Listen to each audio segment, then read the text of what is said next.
प्यारे विद्यार्थियों, नमस्कार। मैं डॉक्टर विजय कुमार चावला, राजकीय मॉडल संस्कृति वरिष्ठ माध्यमिक विद्यालय क्योड़क, जिला कैथल में हिंदी प्राध्यापक के पद पर कार्यरत हूँ।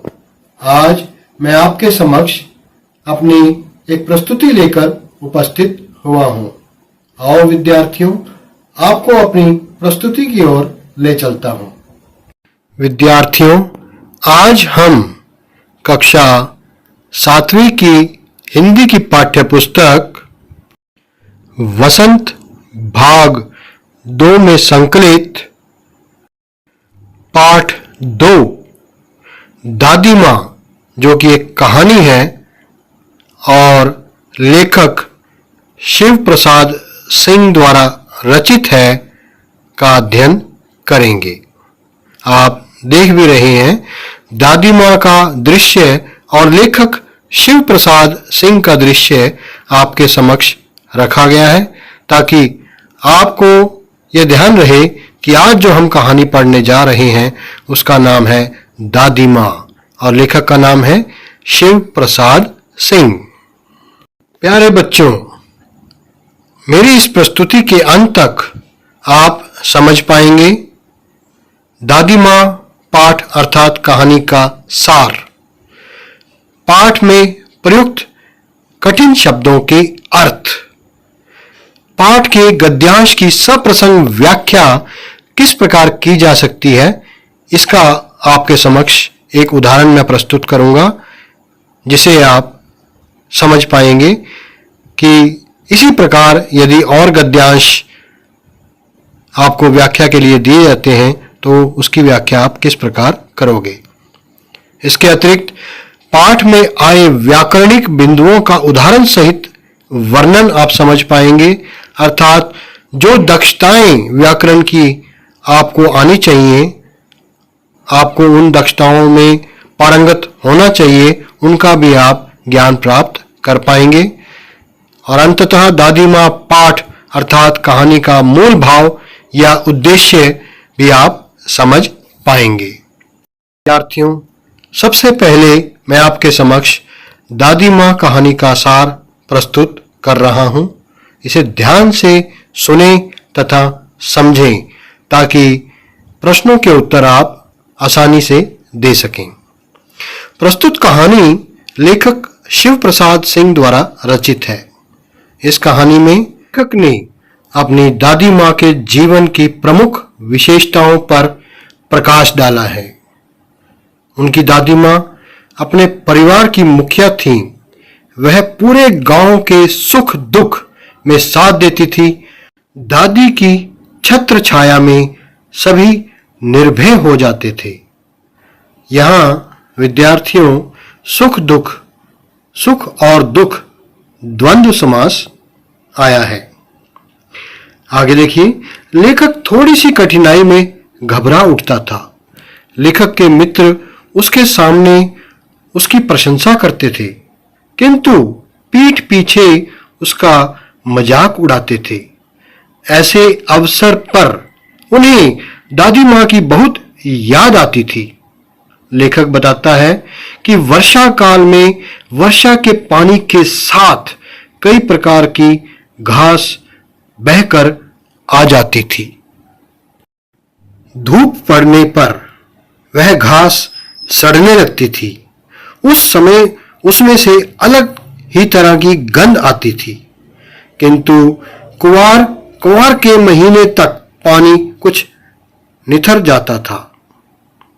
गांव के लड़के उस झागदार पानी में खूब नहाते थे।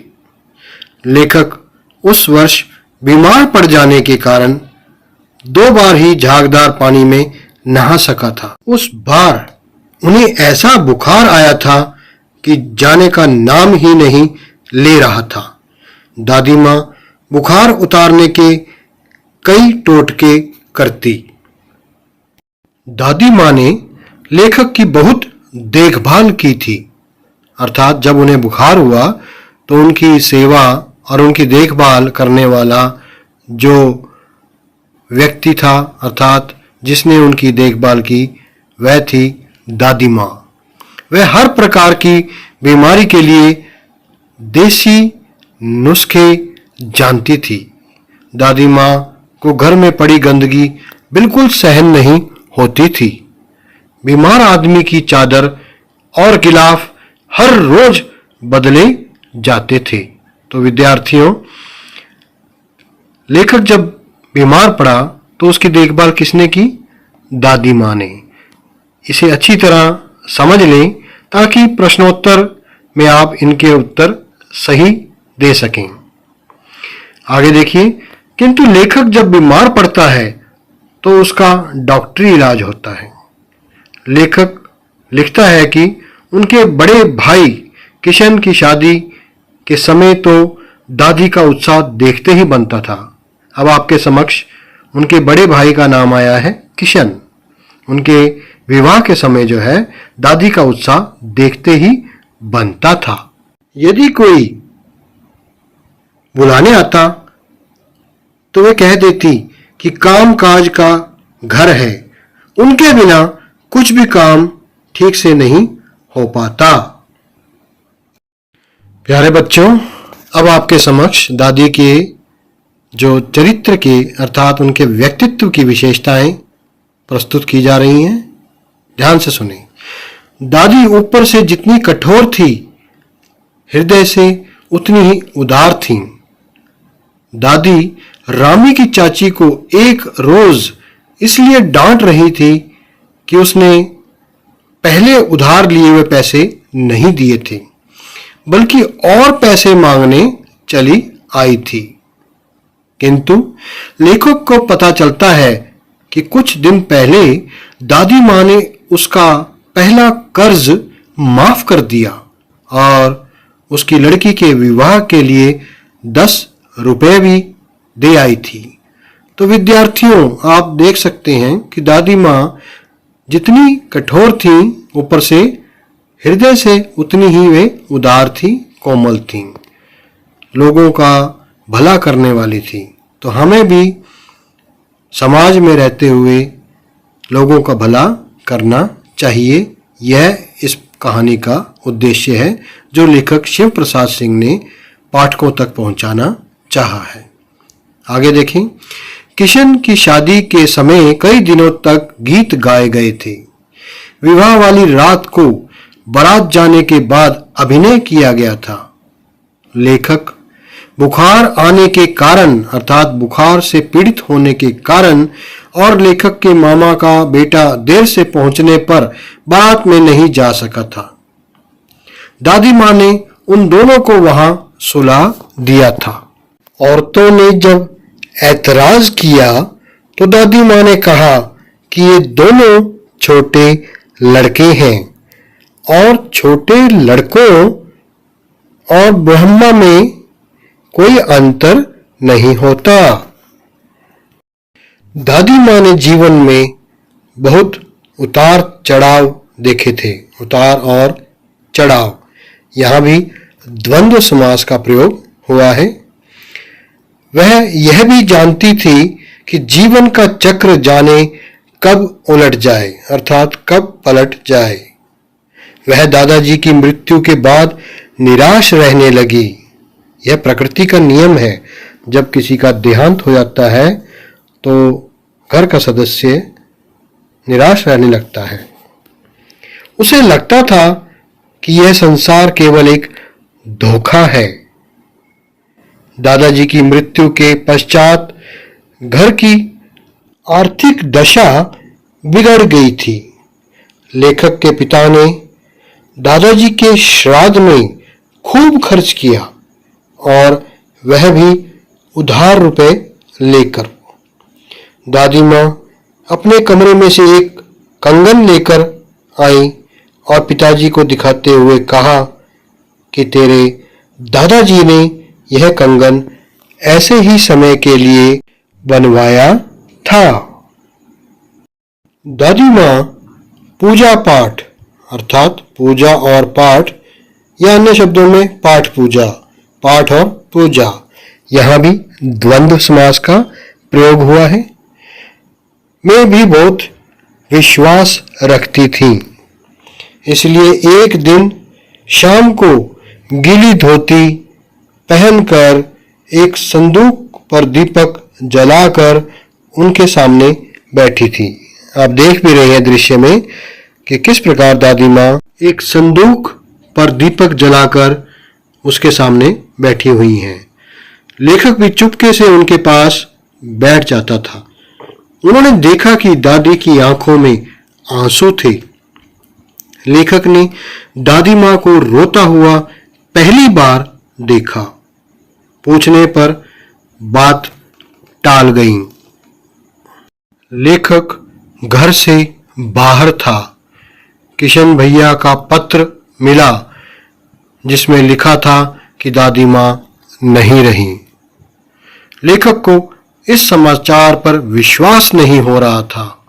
उनकी स्मृति में दादी माँ का धुंधला सा चित्र उभर आया था। तो विद्यार्थियों, यह था दादी माँ कहानी का सार। अब मैं आपके समक्ष दादी माँ कहानी में आए कठिन शब्दों के अर्थ प्रस्तुत करने जा रहा हूं। आगे आने वाले कठिन शब्दों के अर्थों को आप ध्यान से सुने ताकि कहानी के गद्यांशों की सप्रसंग व्याख्या करने में आपको आसानी हो सके। आओ विद्यार्थियों, दादी माँ कहानी के कठिन शब्दों के अर्थों को जानें। सबसे पहला शब्द है कठिनाई। कठिनाई का अर्थ होता है मुश्किल। शुभ चिंतक। शुभ चिंतक का अर्थ है भला चाहने वाला। प्रतिकूलता। प्रतिकूलता का अर्थ है विपरीत स्थिति। घबराने वाला, इसका अर्थ है डरने वाला। बरबस। बरबस का अर्थ है एकाएक। मजाक। मजाक का अर्थ है हंसी। स्वच्छ। स्वच्छ का अर्थ है साफ। धुंधली। धुंधली का अर्थ है जो साफ न हो। अगला शब्द है विचित्र। विचित्र का अर्थ है अनोखा या अनोखी। जलाशय। जलाशय का अर्थ है तालाब। अदृश्य। अदृश्य का अर्थ होता है दिखाई ना देने वाला या दिखाई ना देने वाली। ज्वर। ज्वर का अर्थ है बुखार। विलंब। विलंब का अर्थ है देरी अर्थात देरी से। निस्तार। निस्तार का अर्थ है उद्धार। भंडाफोड़। भंडाफोड़ होना अर्थात भेद खुल जाना। परेशान करना, इसका अर्थ है तंग करना। महामारी। महामारी का अर्थ है बड़ी बीमारी। अगला शब्द है तिताई। तिताई का अर्थ है कड़वापन। अभेदान मिलना। अभेदान का मिलना का अर्थ है माफी मिलना। वात्या चक्र, इसका अर्थ है तूफान। मुंह में राम बगल में छुरी। विद्यार्थियों, यह लोकोक्ति है।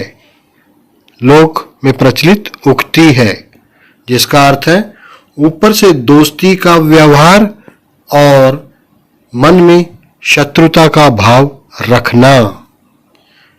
नाक रगड़ना, खुशामद करना, यह एक मुहावरा है। अतुल। अतुल का अर्थ है अत्यधिक।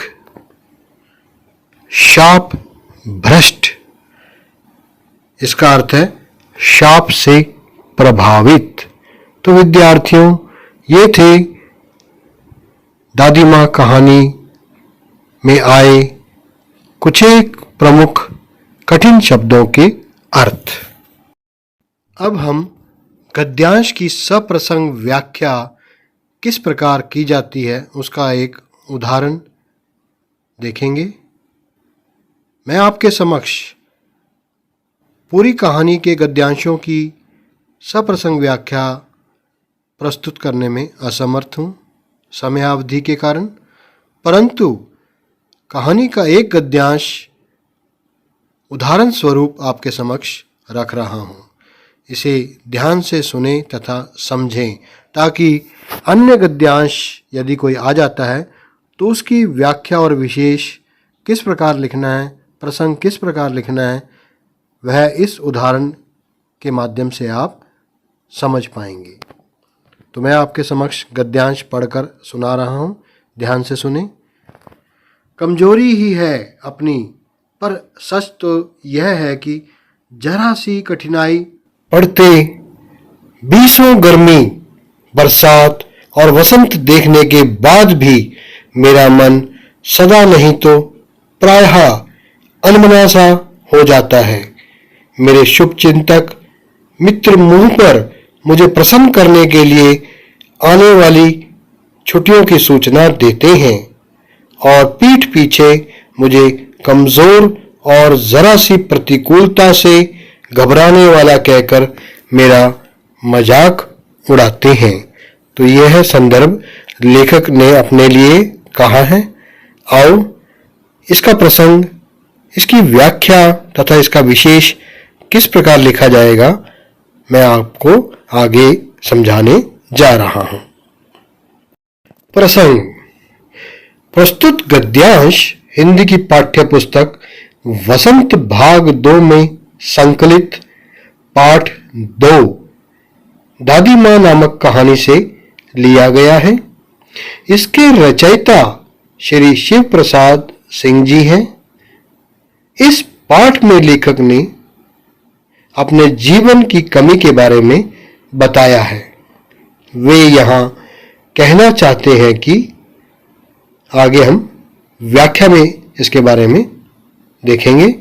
तो विद्यार्थियों, प्रसंग के अंतर्गत ध्यान से सुने, पाठ्य पुस्तक का नाम, पाठ का नाम तथा लेखक या लेखिका का नाम आना होता है, अर्थात ये लिखने होते हैं।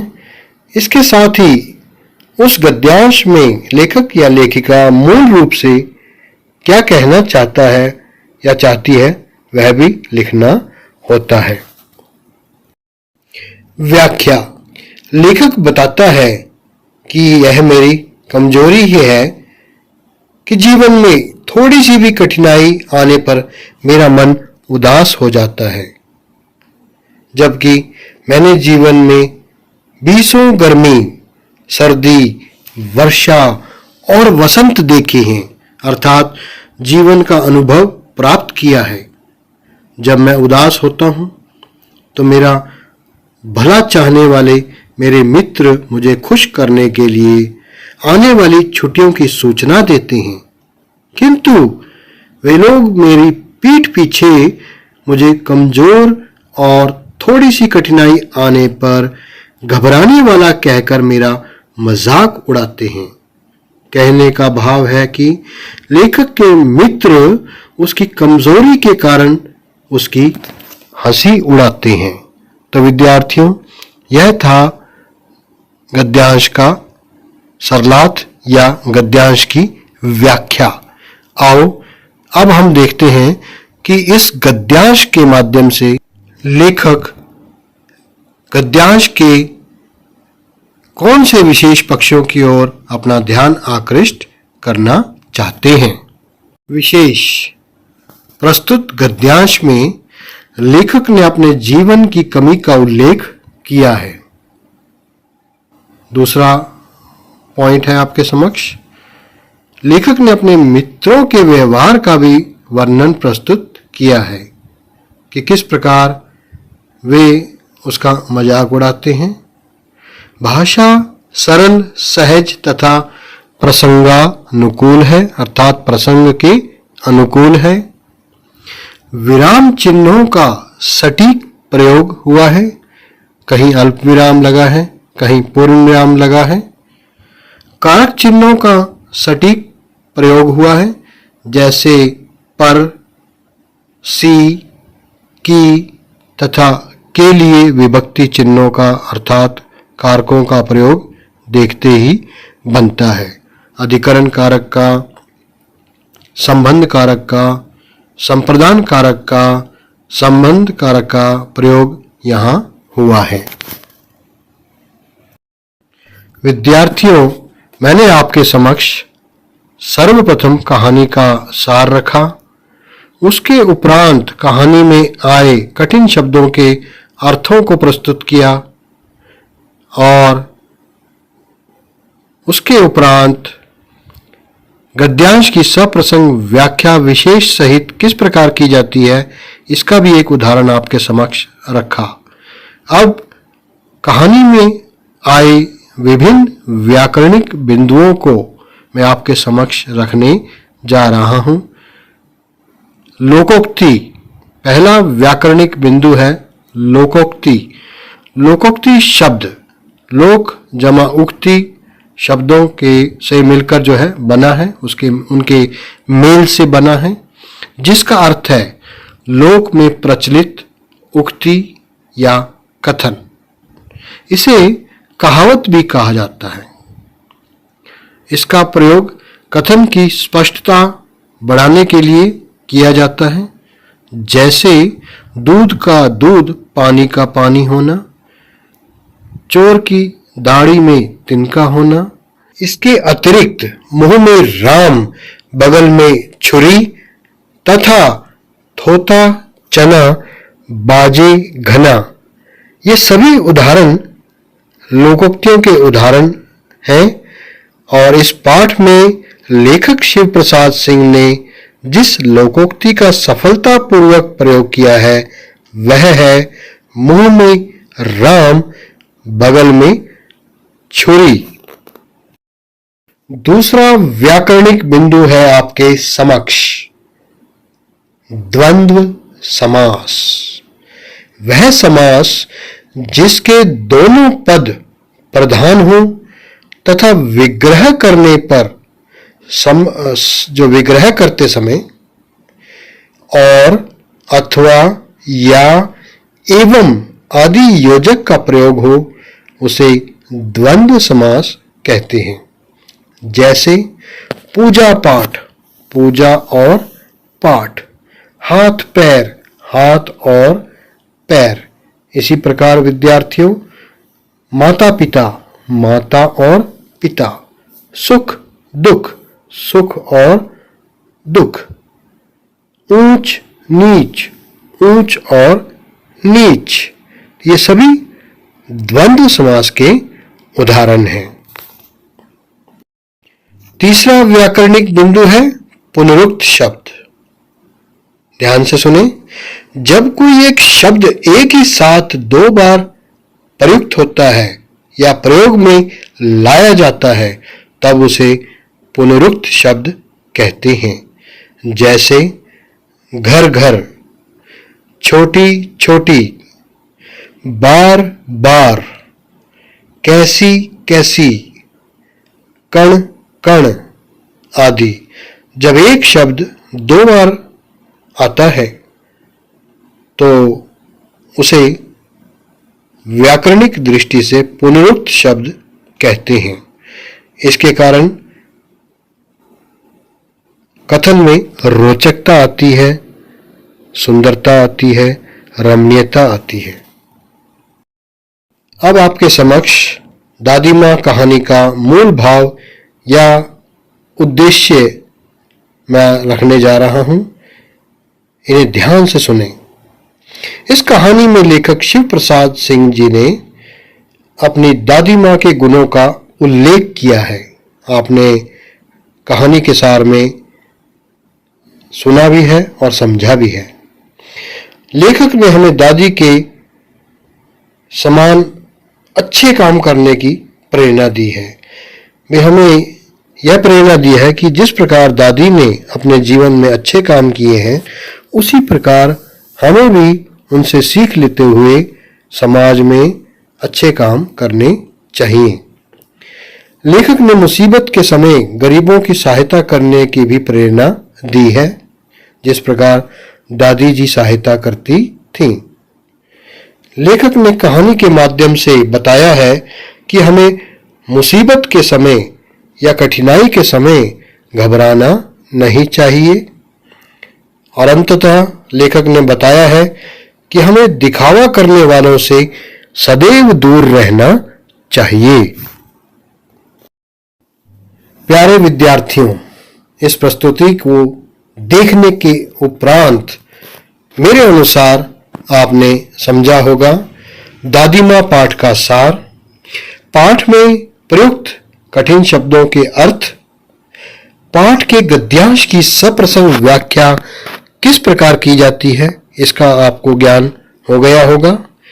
पाठ में आए व्याकरणिक बिंदुओं का उदाहरण सहित वर्णन आपको समझ आ गया होगा, और अंततः दादी माँ पाठ अर्थात कहानी का मूल भाव या उद्देश्य क्या है यह भी भली भांति आपको समझ आ गया होगा।